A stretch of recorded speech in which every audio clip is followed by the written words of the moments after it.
Bismillahirrahmanirrahim. Assalamualaikum warahmatullahi wabarakatuh. Halo semua, apa kabar kalian hari ini? Di sini ibu dalam keadaan baik-baik saja. Semoga kalian pun di rumah dalam keadaan baik-baik saja dan tetap semangat. Nah, pada kali ini kita masih membahas tentang sistem reproduksi pada manusia. Pada pertemuan sebelumnya kalian sudah belajar tentang alat reproduksi pada pria. Nah, kali ini kita akan membahas tentang alat reproduksi pada perempuan dan juga siklus menstruasi. Nah, tonton terus videonya sampai selesai ya. Berikut videonya. Pada video kali ini akan dibahas tentang alat reproduksi perempuan dan juga menstruasi. Sebelumnya, mari kita ketahui terlebih dahulu kompetensi dasar pada video pembelajaran kali ini. Kompetensi dasarnya adalah menghubungkan sistem reproduksi pada manusia dan gangguan pada sistem reproduksi dengan penerapan pola hidup yang menunjang kesehatan reproduksi. Dan tujuan pembelajaran kita pada kali ini adalah siswa memahami fungsi dari alat reproduksi pada perempuan, siswa memahami proses pembentukan sel telur, dan siswa memahami siklus menstruasi pada perempuan. Sekarang, mari kita masuk ke dalam materi alat reproduksi perempuan.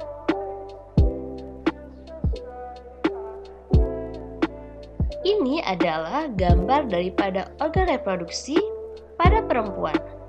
Yuk kita kenali satu persatu fungsi dari setiap organ reproduksi pada perempuan.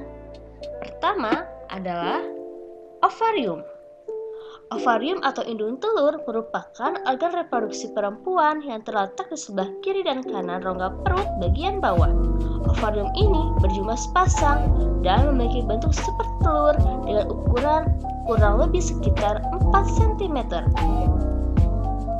Ovarium ini berfungsi menghasilkan sel telur atau ovum dan juga hormon estrogen dan juga progesteron. Selanjutnya, ada tuba Fallopi atau ovidum. Tuba Fallopi ini disebut juga dengan saluran telur. Tuba Fallopi ini terdapat di sebelah kiri dan kanan bagian atas uterus. Panjangnya kira-kira 10 cm.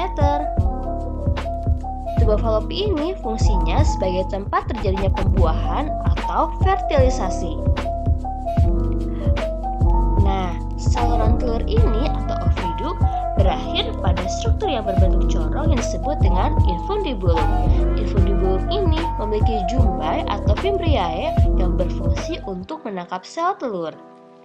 Selanjutnya ada uterus atau rahim.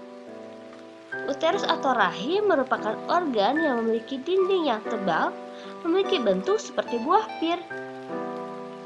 Secara normal, rahim terletak di atas kantong kemih. Rahim ini berfungsi sebagai tempat perkembangan janin. Pada rahim terdapat 3 lapisan. Ada perimetrium, myometrium, dan juga endometrium. Lalu ada serviks. Serviks ini merupakan saluran yang menghubungkan bagian vagina dengan bagian rahim.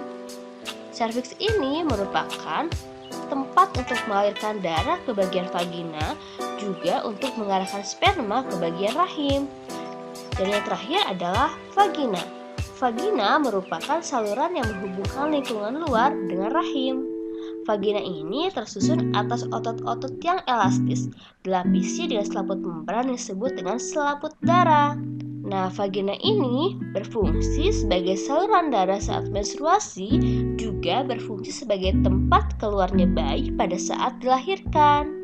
Lalu kita lanjutkan pada oogenesis. Tahukah kamu apa itu oogenesis? Oogenesis merupakan proses pembentukan sel kelamin perempuan, yaitu sel telur atau ovum. Perlu kalian tahu juga bahwa proses pembentukan sel telur ini terjadi pada bagian ovarium. Berbeda dengan spermatogenesis yang dimulai ketika anak laki-laki mulai masa pubertas, oogenesis ini dimulai sebelum anak perempuan lahir loh. Nah, tahukah kamu, pada saat baru lahir, anak perempuan sudah memiliki bakal sel ovum sebanyak 200.000 hingga 2 juta. Namun, hanya sekitar 40.000 yang tersisa saat anak perempuan masuk masa pubertas. Dan perlu kalian tahu, hanya 400 saja yang akan matang atau berkembang sempurna. Satu sel telur yang matang nantinya akan diovulasikan selama siklus reproduksi. Coba kita lihat gambar di bawah ini. Di sini terdapat gambar ovarium yang dimana di dalamnya terdapat folikel yang berukuran kecil dengan calon bakal sel telur di dalamnya, atau disebut juga dengan folikel primordial. Folikel dan bakal sel telur tersebut berkembang semakin besar menjadi folikel primer. Kemudian berkembang lagi menjadi folikel sekunder dan pada akhirnya menjadi folikel yang matang. Setelah folikel berkembang, sel primordial ini akan membelah secara mitosis membentuk oogonium atau sel induk telur yang bersifat diploid. Nah, ini adalah proses daripada oogenesis.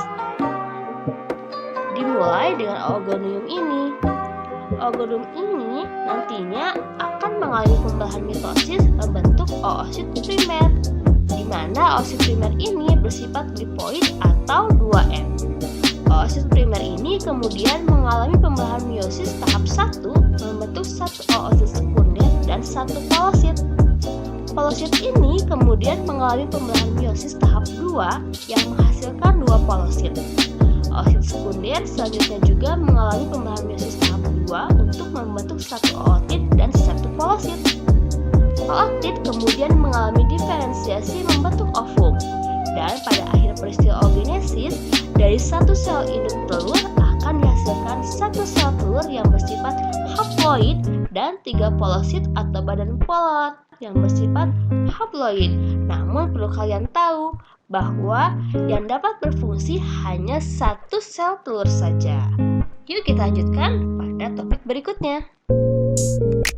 Ayo, siapa yang pernah mengalami seperti ini?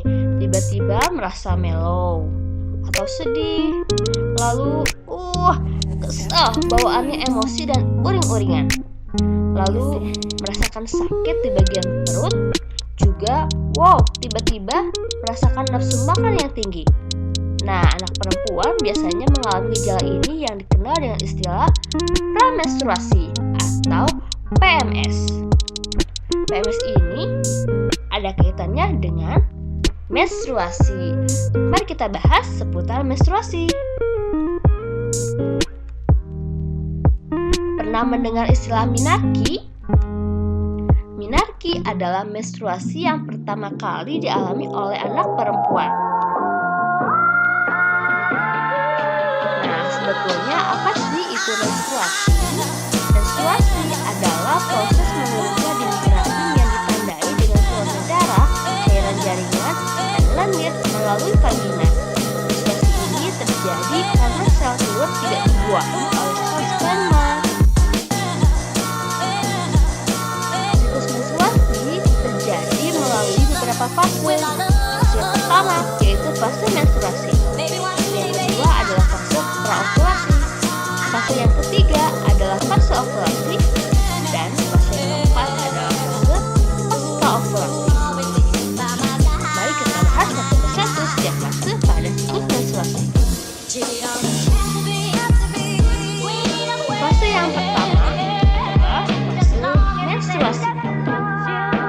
Pada fase ini, hormon FSH memicu berkembangnya folikel dalam ovarium yang ditandai dengan luruhnya dinding endometrium uterus akibat penurunan kadar hormon estrogen dan juga progesteron. Lalu, fase yang kedua adalah fase praovulasi.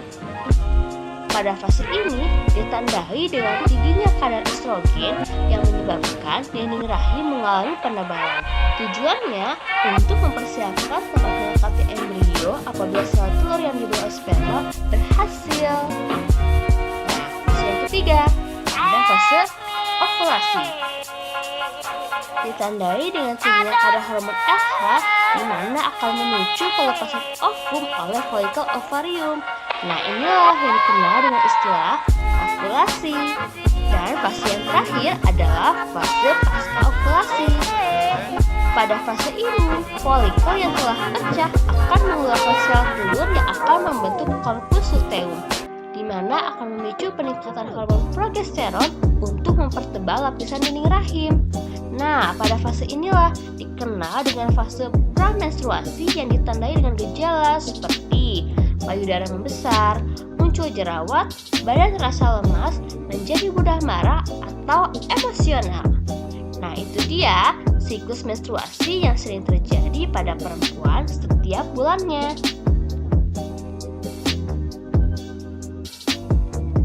Nah, siklus menstruasi ada hubungannya dengan pubertas pada remaja perempuan. Sebetulnya, apa itu pubertas? Pubertas adalah masa ketika seorang anak mengalami perubahan fisik, psikis, dan juga pematangan fungsi seksual. Yuk kita kenali ciri-ciri sekunder pada perempuan ketika sudah menginjak masa pubertas. Pertama, terjadinya pertambahan tinggi badan. Kedua, munculnya rambut pada area kemaluan dan juga ketiak. Tiga, area pinggul yang mulai membesar. Serta keempat, payudara yang mulai berkembang. Bagaimana? Sudah bisa dipahami kah? Materi kali ini tentang alat reproduksi pada perempuan dan juga menstruasi. Apabila ada pertanyaan, silahkan tanyakan boleh melalui Google Classroom atau juga WhatsApp.